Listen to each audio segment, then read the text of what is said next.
دوستو ہمارے نبی پاک نے حضرت ام سلمہ سے ارشاد فرمایا کہ ام سلمہ آج مجھ سے بہت ہی خاص فرشتہ ملنے آ رہا ہے، آپ کسی کو بھی اندر مت آنے دینا۔ چنانچہ حضرت ام سلمہ دروازے کے باہر پہرا دینے لگی۔ ابھی کچھ ہی دیر گزری تھی کہ حضرت ام سلمہ کو ہمارے نبی پاک کی زور زور سے رونے کی آواز آنے لگی۔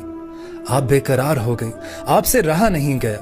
آپ دروازہ کھول کر اندر داخل ہوتی ہیں اور آپ کیا دیکھتی ہیں کہ ہمارے نبی پاک حضرت امام حسین کو سینے سے چمٹائے ہوئے ہیں اور زارو قطار رو رہے ہیں۔ آپ کے آنسو مبارک آپ کے رخسار اور داڑھی مبارک کو تر کر رہے ہیں۔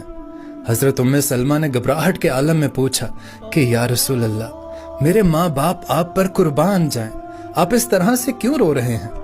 تو نبی پاک صلی اللہ علیہ وآلہ وسلم نے ارشاد فرمایا کہ ام سلمہ، جو فرشتہ مجھ سے ملنے آیا تھا